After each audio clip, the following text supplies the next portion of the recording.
Hey, what up, everyone? Okay.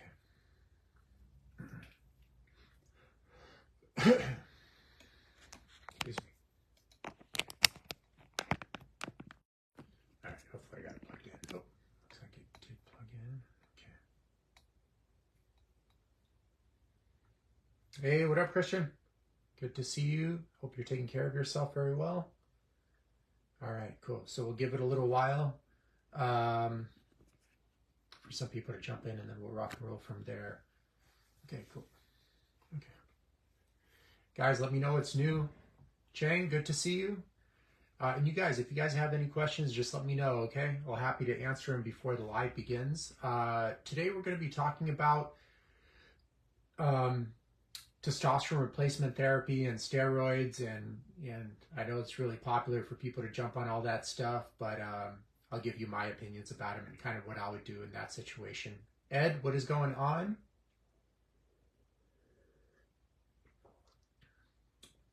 Drinking some organic kombucha here today, and then we'll kind of go from there. Okay, cool. All right. Ed, we're going to be talking about today testosterone replacement therapy, steroids, all that stuff. Seems like a lot of people want to jump on it. Just another kind of symptom management approach. Drugged out America, kind of always jumping on drugs and random pharmaceuticals to do everything possible except change the person that's causing the disease, and anything but change their life, right? To be more sustainable. All right, you guys. So this is like just what I would do in this situation personally. Obviously, I've been doing this for like 18 years already professionally, but really, honestly, for like 39 years, pretty much been in the health field my whole entire life, starting with being raised by my grandmother off grid in Ukraine. Back then, it was still the Soviet Union, the USSR. It was like Ukraine SSR, rather. I already kind of forgot the abbreviations they had for each state. But yeah, learning about, how to live life sustainably and how to basically live life like a human being, which is a lost art in America, where 9 out of 10 people are metabolically sick right now, living very unsustainably and living extremely detached from how the Homo sapien has evolved to live, ideally, happy, healthy, strong joints, vibrant hormonal system, vitality into older age, etc., etc. Now we have just a bunch of even 20-year-olds falling apart, especially with, almost 85% of Americans either overweight or straight up obese, including their kids and their pets as well. And most Americans are on either one pharmaceutical drugs or many in most cases, etc., etc. So today we'll be talking about what I would do in regards to testosterone replacement therapy and whether it's appropriate and whether it's needed. A lot of people think like, oh, I have low testosterone, so I should hop on testosterone replacement therapy or do steroids, which is what most people do. But it's important to remember that low testosterone is just a symptom of living life unsustainably in one form or another, okay? And in my opinion, it would benefit the person to learn how to live more sustainably and more in tune with their natural evolution versus just kind of just continue that unsustainable path, but basically use steroids and, in a sense, run on credit, like money they don't even have, which has a very high interest rate, right? So a good example is living life unsustainably, which probably a lot of people can relate to, is drinking coffee or taking a lot of stimulants. So for example, your body's way of telling you need rest is by indicating that you're tired. You feel tired, so that's your body's way of telling you you need to rest or reevaluate your diet or sleep better, etc., etc. But what most people do, instead of listening to their body's many cries for help, such as fatigue, they kind of drink coffee, take other stimulants, take pharmaceuticals, maybe experiment with sleeping aids if they have sleeping problems, etc., etc. But in a sense, when you're tired, it's your body's way of telling you, like, hey, you need to rest. You need to stop taking on maybe so many projects at work, or maybe reevaluate your relationships with the external world, the people around you, with yourself. Like, obviously, if you have a nagging coworker that you don't get along with, that's very draining on your energy system, or maybe a boss you don't get along with, or just having deadline after deadline after deadline, etc., etc. All that stuff is draining and is going to make you tired. So what a lot of people do, unfortunately, and this is just the American model of healthcare, is they just manage symptoms. They're like, okay, I'm tired. It's a symptom. I just want to get rid of this symptom, but not what's causing the symptom. And I'm going to just drink coffee, you know? And the funny thing is notice with coffee drinkers just how tired they always are. And they typically always look much older than they are as well, you know? There's nothing inevitably wrong with coffee. It's just how it's being used. And how it's being used is usually just to manage chronic fatigue and unsustainable lifestyle patterns. Working too much, once again, all these poor relationships, diet high in processed foods, maybe too high in sugar, added sugar, whichever, etc., diet that's not right for the person. And instead of changing all of that, they're like, well, I just need to kind of grind through it because that stuff is too complicated to change, which in some cases it is true. You know, it could be tough to change, especially it's tough to change the person that is causing all those problems, which is no one else but the person that's looking at you in the mirror. It's most always yourself, you know, and stuff of that sort. But inevitably, that's what needs to be changed to truly heal a person and give them a lot more energy. So it's the same thing with low testosterone. So we could approach this from a couple of different vantage points. And again, you guys, when listening to people online, including myself, just know they've never met you. So, and there are no absolutes in mental or physical health. So you have to remember, of course, everything came from that one substance. The entire universe used to be, you know, billions of times smaller than a single proton, or a single, like a single proton, and then it kind of expanded over time and cooled, etc., etc. So of course, everything, including the whole entire universe, all its 150 billion plus galaxies, and I think last time I checked, although it's ever expanding, it was like 93 billion light years in diameter, the observable universe. And like one light year, I forgot the numbers exactly, it would take you like 38, even if you managed to go 38,000 miles per hour, it'd take you some, like, I don't know, hundreds of millions of years to finish like one light year or something like that, okay? So it's huge. The universe is huge, but inevitably all came from that one substance. But it's also important to remember that each individual is different and their individual circumstance is different. And nature is a novelty generator. You're not going to have like even a different droplet of water, or even a same droplet of water in the ocean. Okay, each droplet of water is different. Even the leaves, individual leaves on a single tree are all different, you know, on the same tree. So it's the same with people, you know, and you have to meet the problem at the level of the problem. And this is so important because a lot of people, especially in symptom management, taking, you know, high blood pressure drugs instead of getting rid of their stressful job or changing their stressful job or working out more, or people taking anxiety medications. I've seen this many times. Instead of changing their unsustainable work schedule or their poor relationship at home, which is causing them anxiety, or maybe having some financial literacy, because finances cause a lot of people anxiety, mainly because they kind of spend their money poorly, etc., etc., and then they never end up having money, which causes them stress and anxiety, etc., etc. And wherever anxiety goes, depression inevitably follows close behind. They're really good friends, and it's kind of this cycle of depression, anxiety, etc., and then burnout, adrenal fatigue, low testosterone, etc. So it's important to know the individual, and it's important to know where the problems exist for that specific individual.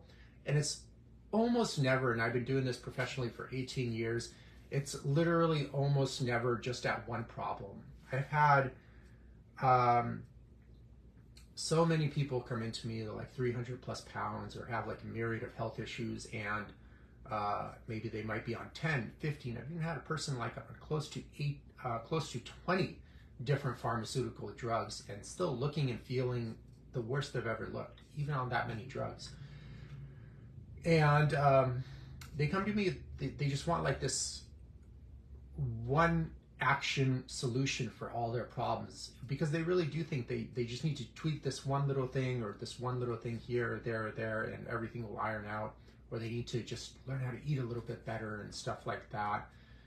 And it's just never the case. Most of the time, and when I mean most of the time, I mean literally almost every time, it needs to be an entire life reboot, like complete reboot.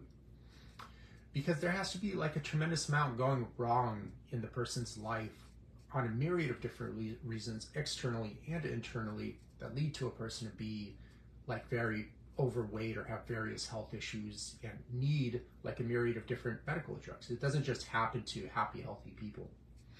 In fact, I've never seen a happy and healthy person ever need any medical drugs or have any health issues and stuff of that sort. So like the focus for me in my case, and also I think what the focus should be in healthcare, is how can we get people happy and healthy again? Because if they're happy and healthy, they don't need all of these nasty drugs and these silly diet programs and stuff of that sort. So let's just kind of, make healthcare about being healthcare again, instead of like you show up to a doctor's office and they chat with you for 5 minutes and then here are some drugs and I don't see you for 3 or 4 months, Hopefully you're still alive by then. If you are, then just come back and we'll see. Most likely nothing has changed literally in your life. So the same pathology that led to all those problems are going to continue leading to a myriad of other problems. Like if you have high blood pressure and you take high blood pressure medication, okay, cool. Your problems are not over, I promise you. Because the same belief system that led to that high blood pressure, or the same unsustainable environments oftentimes, are going to lead to a myriad of other issues throughout your entire life, both physical and mental. So, and most people will never change. Even when they have like a tremendous amount of pain in their life, usually, unfortunately, they start developing these kind of stories of how to justify that existence, you know what I mean? In a sense, kind of getting this from Stefan Wolinski, one of my favorite authors. They develop lies to keep justifying that path of pathology, and then they make themselves believe those lies as truths, and they kind of go with that story. It's a form of cognitive dissonance, and it happens when a person doesn't know a way out of their life circumstance, and they feel very stuck. So to feel very stuck and to be able to cope with that, they have to create some kind of cognitive dissonance. And to do that, they kind of start reframing. This is subtle, but it happens throughout the person's life. And they start kind of turning the negative into the positive, and then like that, like, oh yeah, like I'm definitely overworked. I mean, I feel terrible. I feel terrible, I look terrible, but I have steady employment, or I have this health insurance. But the funny thing is, I always found with workplace health insurance, it's overall like fairly inexpensive anyways. Kind of work for myself, and I have like an amazing health insurance plan for like $360 a month, and I'm 39, very healthy, and $360 a month, and it covers health, vision, and dental, right? So they're like, well, I have health insurance. Well, I'm like, well, that's good that you have like a health insurance program, which I would recommend everyone have, because you never know in case of emergencies, right? And I think emergency medicine is great, but outside of that, you're not really going to get much out of it, because all that the therapy that the insurance would really cover is just like a bunch of medical drugs, most of which have various side effects.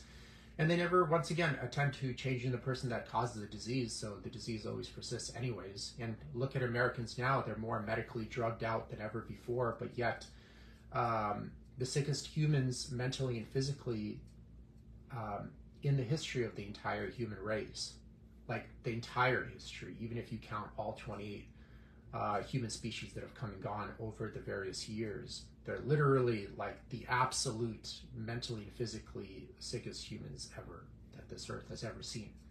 So clearly something's not working with that model, you know? And unfortunately people kind of continue down that path of idiocy, and they kind of play these kind of reframing games, the positive into the negative, instead of really working on creating sustainable lifestyle systems.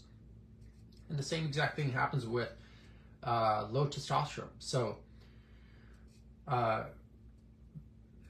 almost every male has low testosterone in the US these days. It's kind of very rare to find a male with even normal, if not optimal, testosterone ranges. And it's very popular for people to use steroids or get testosterone replacement therapy. So here are some things that I've found to work well over the years. And when I was, living like a dummy and overworking and not listening to my body's various cries for help. This was, I don't know, many years ago at this point, maybe like 10, 15 years ago, I forget exactly. But my testosterone actually went down pretty low. It was like at 450, I think at its lowest, maybe 430 nanograms per deciliter for total test. And I'm 39 now, and it's around 900 to 1,000. Okay, so I've aged quite a bit, but somehow the testosterone remains high. And in fact, like 800 to 1,000 range isn't high. That is actually what the normal numbers are for a normal, healthy male. That's it. And even if you do testosterone replacement therapy, that's really all they're supposed to take you up to.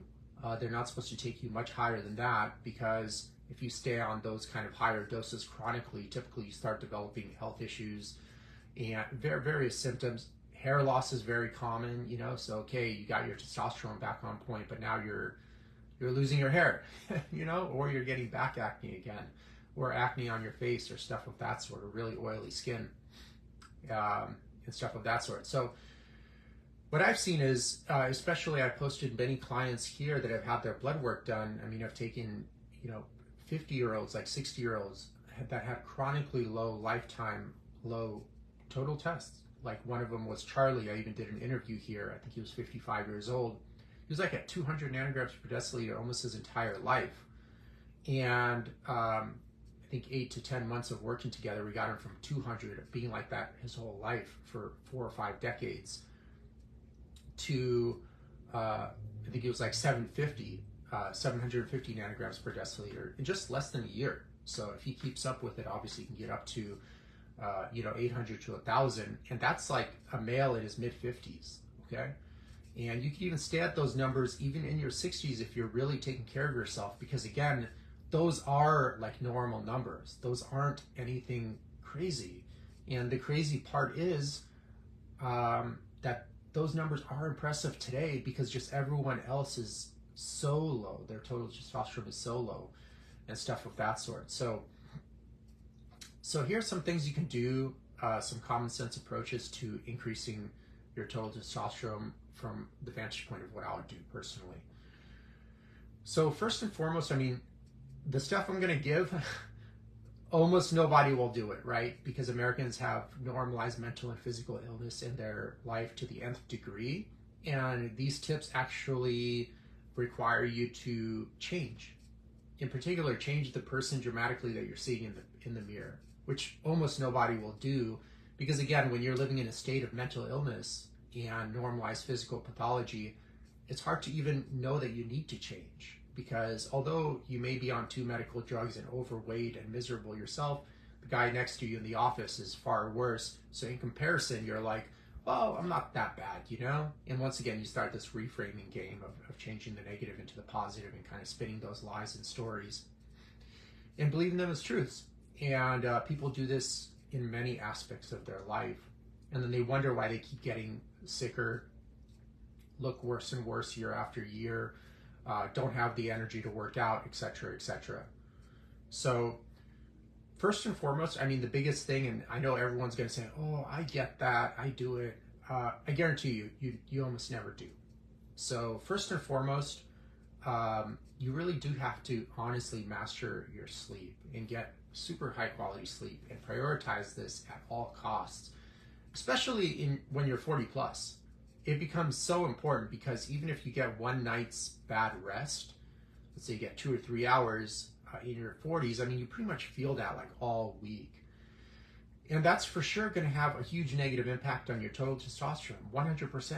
And your level of intensity in the gym. It also, in a state of fatigue, you do increase your chances of injury a considerable amount. Okay, so all of these things. And good quality sleep starts with probably sleeping around the hours of 10 p.m. and 6 a.m. So that's huge. Your body tends to repair itself physically from 10 p.m. to 2 a.m. and mentally from 2 a.m. to 6 a.m. So optimizing that sleeping schedule is going to be huge, and literally almost nobody's doing this. I guarantee you almost nobody's doing this, especially 7 days a week. And if you have psychologically induced chronic insomnia, like a racing mind and stuff of that sort, I did a live on it before, okay, in depth. There's a lot to cover there, but oftentimes it just, once again, goes back to living life unsustainably. Too many deadlines, too much anxiety, too much caffeine, not enough living like a human being. Huge story gap oftentimes in people that have psychologically induced chronic insomnia. They have, by story gap, I mean feelings of emptiness, stuff of this sort. They want this type of life, but then their actual life is vastly different. So once again, the story gap is quite wide, and this causes a lot of uneasiness. It could also be, once again, just unsustainable schedules at work, like deadlines. What does my boss think? Am I going to get fired? How's my financial situation? It could be many things, okay? That's why I always say there are no absolutes. You got to really know the individual you're speaking to give them proper advice. That's why I always say don't follow people online. They never met you. And how do they know your situation? Even if they are competent, they never literally met you. It's the same as like showing up to a doctor's office and they don't even literally speak to you, and they're like, here, take this medication. It's like, whoa, dude, you don't even know my situation. And that's exactly what's happening with online advice. Even the research-based guys, even if they're like doctors, if they really are genuinely research-based, quote unquote, there's a lot of nuance in interpreting research, okay? And you'll see that there's a lot of subject variability within even a single study. So, with low back traction, when you hang upside down to relieve back pain, if you look up a meta-analysis, which is basically an accumulation of a lot of different studies on the subject, you'll see that there's no difference. But if you look at each individual study, you will see that there is a difference. In each individual study, you'll find some studies where people that did back traction actually relieved their back pain. And some that did back traction actually made their back pain worse. And then the third category saw no difference. But even if you zoom in further and look at each subject in each individual study, you'll see there's even variance there. And you could actually be one of these got worse, got better, or indifferent subjects. Okay, how do you know? Unless they know you specifically. So even the research-based people, and remember, research, the scientific method, when someone says something is scientifically proven, like, ask them, what does that even mean? So all the scientific method can do is actually disprove something. You can't 100% prove something. And even if you have like an accumulation of studies that give you a general idea or a general direction that something works, that doesn't mean it's going to work specifically for you, because once again, there's subject variance as well. So something to consider, okay, when taking advice online. And then there's, of course, the grifter crowd, the snake oil salesmen, and they're typically these are easy to catch. They're typically very like absolute in their statements, like, just do this diet and it'll solve all your problems. Just take this supplement and it'll solve all your problems. Just do this one exercise and it'll solve all your problems. Or just take antidepressants and it'll solve all your problems. It's never that simple. You guys know that. Deep down inside that it's never that simple. But people want to hear that when they're in a state of desperation. But unfortunately, it's just not how it works. And oftentimes, even the most minute health challenges require a decent amount of assessment to know where to meet the problem at the level of the problem. Because if that's not done, that's not done. So, for example, let's say you have two males, both of them are overweight, let's say 30 pounds overweight, both are 40, let's say both are white, whatever, any ethnicity, they're literally the same height, etc. And both want to lose 30 pounds. Okay, so subject A, let's say through a comprehensive assessment, which should usually take around 2 to 3 hours. It's definitely not a quick online form. That's already a huge red flag if someone's doing that. Or quick, like you get into the office and they chat with you for 5 minutes and then they just talk to you about symptoms. That's another huge red flag. If I ever went to a doctor like that, that's instantly like, gotta go find someone else or a trainer or whatever. Because they are either incompetent or literally don't care about you and are just running a kind of revolving door business. They need to get you in there quick. They need to get you out there quick and charge the insurance company or your credit card as much as possible. But that's not real healthcare, trust me. It's an embarrassment, really. So we have two males, two subjects. Okay, both are 30 pounds overweight and both want to lose exactly 30 pounds. So you would think on the surface like, hey, you know, these people should be on the same exact plan. But let's say through an in-depth assessment, this is a long conversation. I'm really just kind of shortening it down here.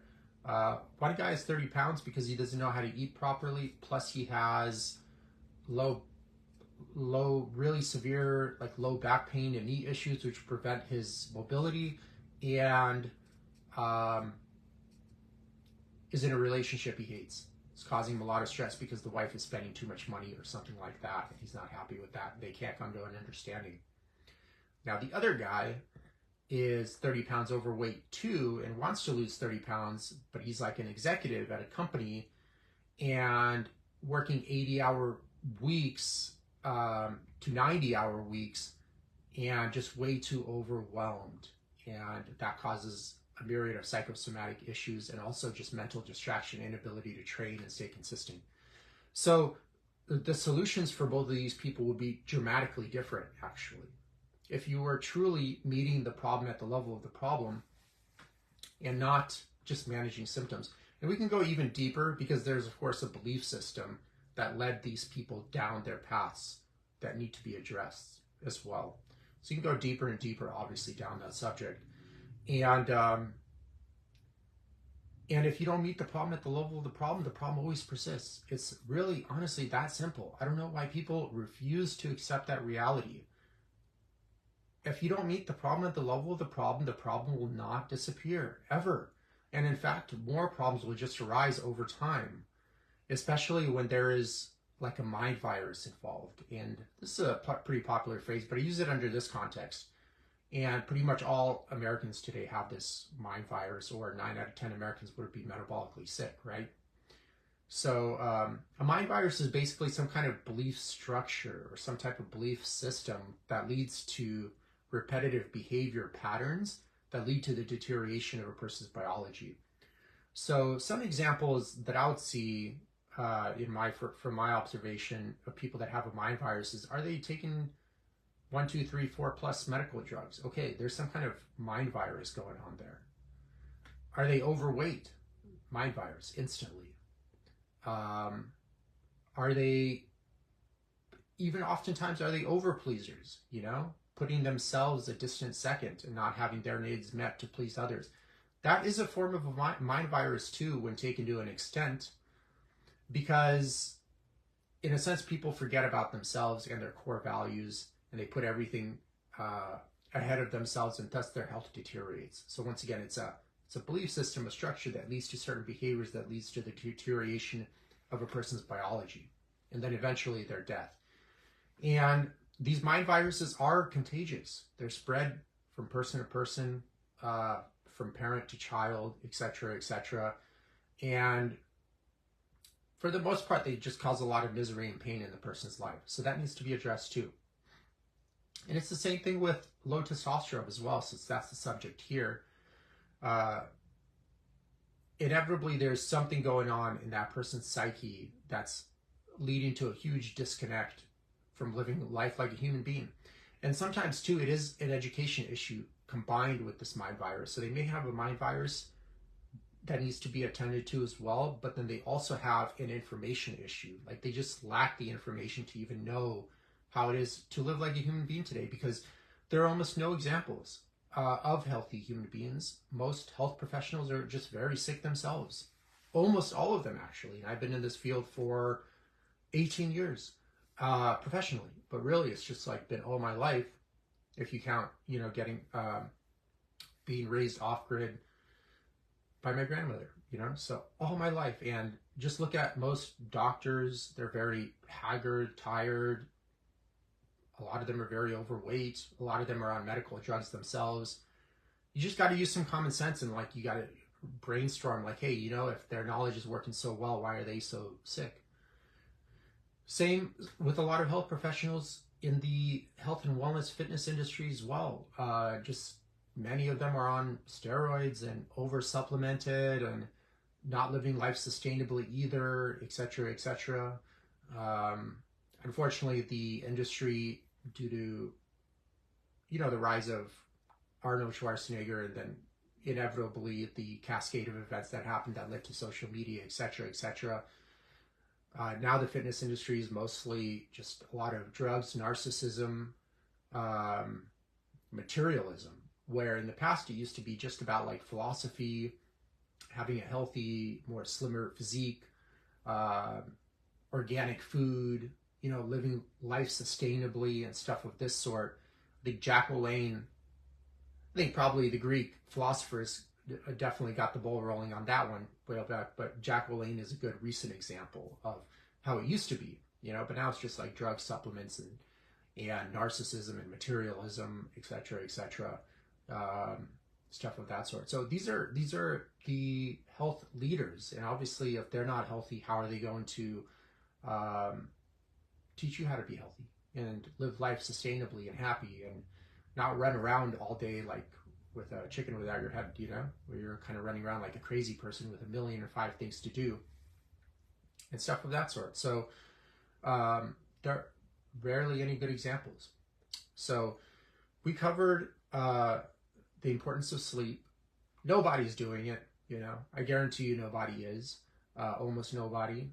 We covered the importance of meeting the problem at the level of the problem. So you got to know the individual and see where their problems are. And another thing to consider is obviously like a person's diet. And I know everyone and their grandmother really thinks they know what healthy eating is, but again, nobody does, almost nobody. So when chatting with people, oftentimes they're like, oh, like they're very unhealthy and probably overweight, and you talk to them and they're like, well, I eat healthy. I'm like, okay, well, that's bullshit, because you wouldn't be so inflamed and overweight and full of disease if you were. But what's your definition of healthy? And they would usually kind of say like, oh, I eat less, or I'm doing this diet, which they probably do for like 2 weeks and then they kind of quit or are very inconsistent with it, or I'm doing this supplement or stuff like that. And in my opinion, like you don't even need any freaking supplements. If you're just living life like a human being and eating actual real food and have a great digestive system, which can assimilate a lot of those nutrients and stuff of that sort. But they're like, well, yeah, eating less, or they would say like keto or fasting or something super stupid. Something they heard online out of context, most likely. Scientifically proven, they just took that off face value but never went to pubmed.gov and done the research themselves. Because once again, they're living life unsustainably. They're very myopic. Americans are extremely myopic. Deadline after deadline. Got to run over here. Got to do this. Got to do this. This. When you're in that kind of fight or flight situation, the central nervous system, it really gets defensive and narrow-minded. And it's tough for you to see the broader picture. You kind of just end up running through life, and life kind of flies you by, and you're just really sick and exhausted and fatigued most of the time. And stuff of that sort, with low testosterone as well, which isn't genetic. It's not due to your age, I guarantee it. It's just due to you living unsustainably and not knowing what proper eating is, or how to exercise properly, or how to even exercise with proper form, and how to have a good relationship with yourself, or what your core values even are. And if you don't know who you are, you know, what do you know? You know literally nothing. Then you get into the wrong jobs, wrong relationships, wrong paths in life, and this leads to a lot of tension and fatigue, and et cetera, which leads to maladaptive behavior, which leads to low testosterone levels. And you're always wondering, like, oh, you know, it's my age. No, it's not your age, brother. Trust me. You can. I've seen many males in the 800 to 1,000 nanograms per deciliter range in their 50s and 60s. Many. I'm not 50 or 60. I'm 39, but still very high, like 900 to 1,000 consistently. I get my blood work done annually. And have great metabolic health too. Great resting glucose, great body fat percentage all year round, low triglycerides, you know, great cholesterol, amazing blood pressure, et cetera, et cetera. So, okay, it's not about talking. You got to actually do it. That's another huge mistake a lot of people make. They're like, well, I get it. Okay, even if you do understand the concept, which I kind of doubt it, are you actually doing it? Are you doing it day in and day out, you know, and stuff of that sort? So these are, consistency is key, because unfortunately the human body and the human mind are high maintenance and they depreciate quite quickly.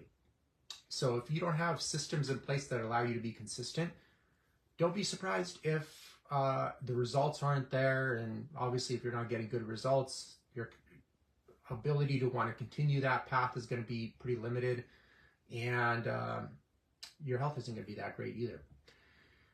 And one of the things to have those consistent results is, once again, adopting a life of sustainability. And I think a lot of people will just completely stop listening at this point, because that might mean no longer finding it acceptable to sit at a computer for 8 hours a day, 5 days a week, which is not normal at all. But again, it's just one of those things that has been normalized over the years, but it's just normalized pathology. It's common, but not normal, okay? The Homo sapien has been around for like 200,000 years, which is basically us. But there have been, once again, like 28 plus human species that have come and gone over like a few million years. All of them had dynamic movement throughout their whole entire day.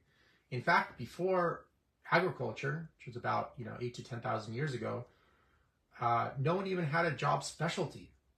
The specialist didn't even arise before then. So everyone was just kind of like more of like a generalist. They didn't even have like a job. A job didn't even exist before agriculture.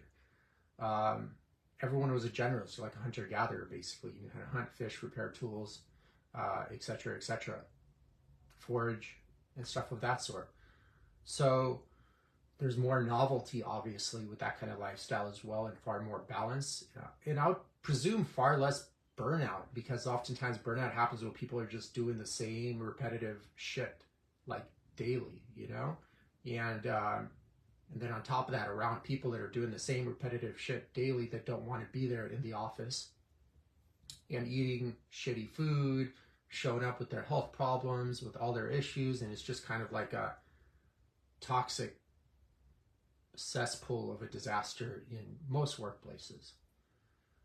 Not that those people are inherently bad. Most people are actually great. But again, they've just kind of normalized mental and physical pathology in an unsustainable culture, which in our conversation today leads to low testosterone. And once again, no one's going to address any of this stuff. Almost nobody. They're going to be like, I just need testosterone. I just need testosterone or more medical drugs. It's like so silly to me. And people wonder why they continue to stay so miserable and exhausted and look worse year after year. It's crazy, the level of denial that exists, and the level of acceptance of normalized pathology in American culture. Super crazy. And in fact, something to consider, the number one reason for personal bankruptcies in the US, which are close to 80% of bankruptcies, is health issues. literally 8 out of 10 bankruptcies that are filed due to health issues. Okay? And so that could spell a disaster, especially considering that 9 out of 10 Americans are metabolically sick. So if 8 out of 10 bankruptcies are due to health issues and 9 out of 10 Americans are unhealthy, I wonder what's going to happen in the next 20 or 30 years unless people start waking up and stop screwing themselves. Because inevitably it's a person that's doing it to themselves. And they kind of create some stories around why that's okay and stuff of that sort. And of course, they don't have any money for organic food, which isn't even really even needed. You just need whole food and you can do amazing there. But they don't have any money for that, but they do have a tremendous amount of, they do have $8 to $16,000 a year. That's how much the average American spends on non-essentials to go out and eat at restaurants and drink alcohol and travel locally. And a lot of people deny this, but look over your expenses. If you're not delusional and in denial, you'll see you're spending about that much per year. And that money could be way better spent, in my opinion. Way better spent. Because it's most often just spent on dissociative behavior that fuels a life of normalized illness and stuff of that sort. Like, trust me, I've seen, in 18 years, I've seen literally people that are like 250, 300 pounds that would tell you, like, with a blank straight look in your face that, hey, I don't have money for organic food or to eat healthy, which is super crazy because it takes so much money to eat the amount of calories required to be that heavy. And they're either so oblivious to it or just a combination of being oblivious plus in deep states of denial that they just refuse to see it. And once again, it goes back to these subtle reframing tactics used to keep down a path of darkness. And like Walensky always says, if we don't start being honest about the lies we tell ourselves, honest change can never occur, ever. If you just keep believing the lies you tell yourselves as truths, nothing will change. And that's what most people are doing, because inevitably it's easier in the short term, you know, although long term it just buries you deeper and deeper into a cesspool of mental and physical illness. And then that kind of energy attracts that kind of energy. Then you attract those type of people to your life, and it kind of keeps you there. This is why you rarely see people change, because they're mentally and physically unwell, and then their friends are the same, you know? So they kind of mirror and enforce each other's behaviors and stuff of that sort. So then they get medically all drugged up, more medical drugs, more, but wonder why they still look terrible and feel terrible, although they're on more drugs than ever. So another thing to consider is, you know, outside of the sleep, getting on a really solid workout program. I love undulating periodization programs that focus on like relative strength and hypertrophy. That's just me. I've had a lot of success with a lot of clients on those programs as well. They need a lot of tinkering from person to person, especially if they're in deep states of adrenal fatigue and stuff of that sort, or like they're this executive working 80-hour weeks. You know, you need to customize it to their schedule. Once again, it goes back to that. No absolutes. It needs to be really individualized to the person and stuff of that sort. So that is great too, using movement as medicine. And again, nobody knows how to work out properly. I mean, their technique is beyond terrible in the gym. Their structure is terrible too. They have no structure. They're just going in there, and the best they did was just watch some YouTube video on some random workout taken out of context, and then they try to replicate that for themselves. But once again, no one online is going to be able to give you advice without first meeting you, okay? And especially if you have past injuries, this could be a disaster and only just sensitize those areas even more and cause more injury and stuff of that sort. Especially if you have injury for sure, that is an indication. If you've had an injury for sure, that is an indication that your movement patterns are terrible. Short of a car accident, of course, like back injuries, for example, it's maybe one event actually caused the noticeable quote unquote injury, but I guarantee you there's a lifetime of poor movement patterns that have led to that injury. And unless that's corrected, obviously you're going to get injured again. Okay, yeah, even if the 1 in a million chances you don't get a back injury, you just get some other injury, or you just most likely will re-injure your back, which happens all the time, almost all the time. Even if a person has surgery, no one ever even took the time to go over their lifting technique, to maybe tell them like, hey, you know, you're 50 pounds overweight and this is providing a lot of compressive and shear penalties, torsion penalties on your spine, on that poor disc, let's say the L5, S1, L4, L5. No one went over their freaking technique. No one went over how to live like a human being. They're like, here, let's just patch you up. It's kind of the same as like you have a teenager that crashed a car and then you just give them a new car, but don't teach them about the consequences of driving safely and then also how to drive safely. Okay, that's basically what's happening in literally almost every case. I've done an in-depth one on how to seek out help for low back pain. Check that one out. In the comment section, if you want me to link it to you, just let me know, okay? Because that industry for sure is, for the most part, terrible. And there are great people out there, and I list them all on that live, okay? So at least you have great resources of caring professionals that actually give you a proper assessment. That is so important. So using movement as medicine, nutrition, no one knows how to work out properly, basically. Nutrition, sleeping patterns, meeting the problem at the level of the problem. This is huge. Teaching a person like central nervous system management also is another big one. At the end of the day, the human central nervous system hasn't evolved well to deal with chronic low-grade stresses. So, bill, this goes on, that goes on, deadline, etc., etc.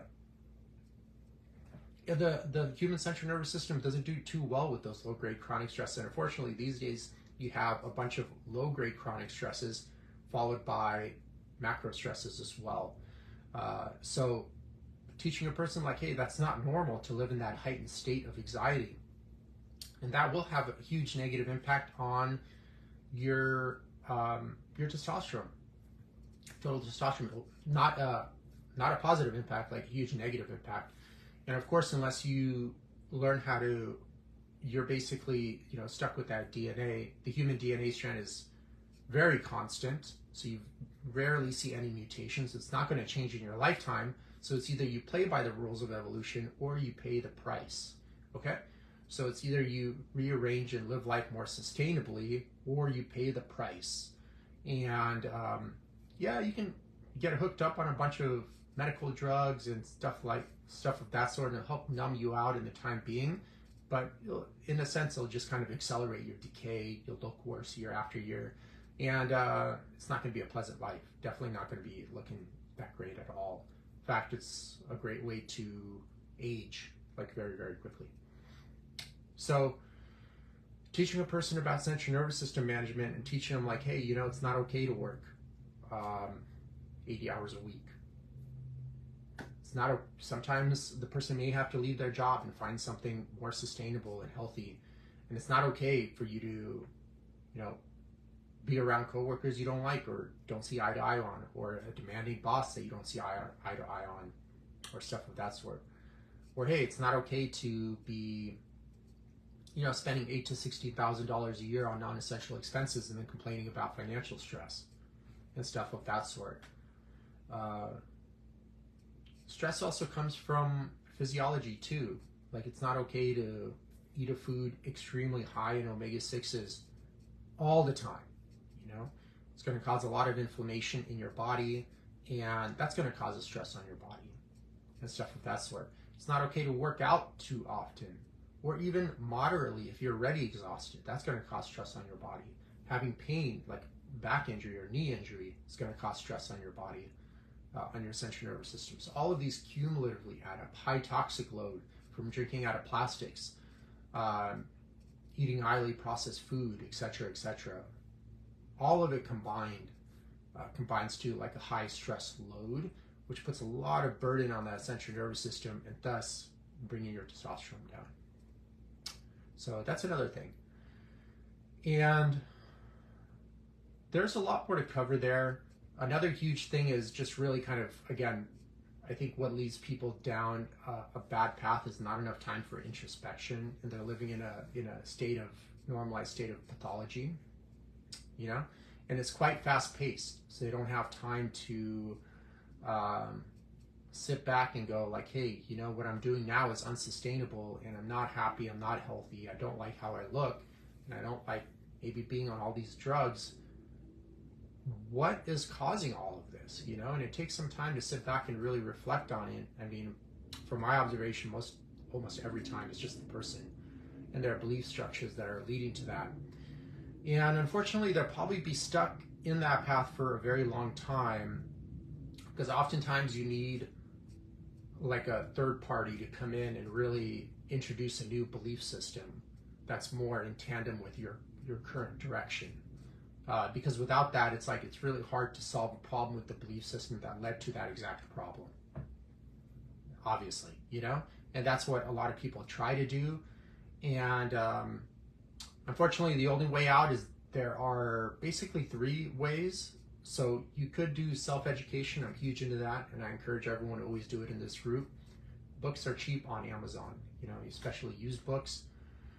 But I think it needs to be books supplemented with actual courses. You can take a lot of the courses online. It could be in nutrition or lifestyle management or holistic health, exercise science, etc., and some kind of mentor.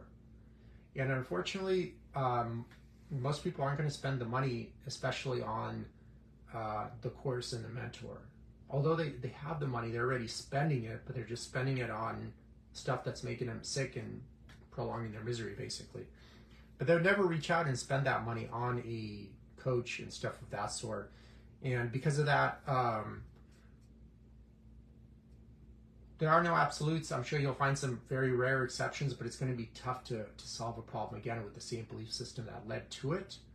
And that's what most people try to do, but that's why they never change, obviously, you know? So I would do self-education, become your own mechanic, but I would also definitely supplement that with courses and mentorships. I've had many great mentors over the years. I've taken many great courses over the years as well. Had a bunch of certification programs and stuff like that, and I try to read about like 2 to 3 books every month. Books are great because it's kind of like you get to sit down with that author and that expert. Although they don't know your situation exactly, it could give you some new brainstorming ideas of how to look at a problem from a different vantage point and start opening up some new windows for you and stuff of that sort. So other little things that could help bump up your testosterone are you don't need to like tan outside for like hours and hours, but I try to maybe, like, I have a home garden, for example, and I try to do earthing. So I definitely take my shoes off and have my feet on the soil, and at the same time it's just with shorts, right? So the gardening takes like, I don't know, 10 minutes tops every other day, you know, or 15 minutes tops, because I already built it out and I'm just maintaining it, right? And I'm just getting the sun during that time, and that vitamin D3 is great. Where that vitamin D is going to be amazing for your immune system, and the stronger your immune system, the easier it'll be to build muscle, burn fat, also just be generally healthy, and also keep your testosterone higher and stuff of that sort. I try to have as much of my skin exposed as possible. Again, you don't need to overdo it. You don't need to be in there for like an hour or 2 hours, just like 10 minutes here, 10 minutes there, you know, maybe like 40 to 50 minutes a week total of sun exposure. That's already, in my opinion, way more than enough. And in my annual blood work, I've never had deficiencies in vitamin D. Okay, so I've never had any vitamin or mineral deficiencies either. So no need to take, especially isolated vitamins and minerals and stuff of that sort, if you're eating an actual honest whole food diet and you have a good digestive system. You can get, like, to know how your digestive system is doing, you can get a thing called a GI map test. It's like a stool test. I get those done once a year. lab diagnostics. I forget the exact company. One of my friends is a registered dietitian, and she sends it to me to have it done. But I think it's lab diagnostics or something like that. There are many companies that do this. You don't have to go through that one specifically. But that could give you a great objective analysis of how your digestive system is doing. And that way you can be more precise with what approach you need to take personally. And you guys have to remember, like, the human body is composed of about 12 different systems. I forgot exactly all of them. There's the skeletal system, muscular system, central nervous system, cardiovascular system, reproductive system, hormonal system, and stuff of that sort, many other ones. But they're all interdependent on one another. So when one stops working functionally, it kind of drags down all the other ones as well. Kind of like I got this saying from Paul Chek, like what part of a watch tells you the time? Like the whole thing tells you the time.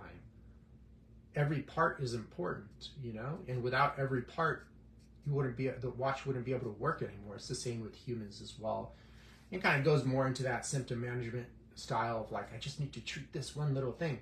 But the thing is, it's never one little thing. It needs to be oftentimes, because of the deep states of pathology in our culture today, which is super crazy. If you kind of know what you're looking for,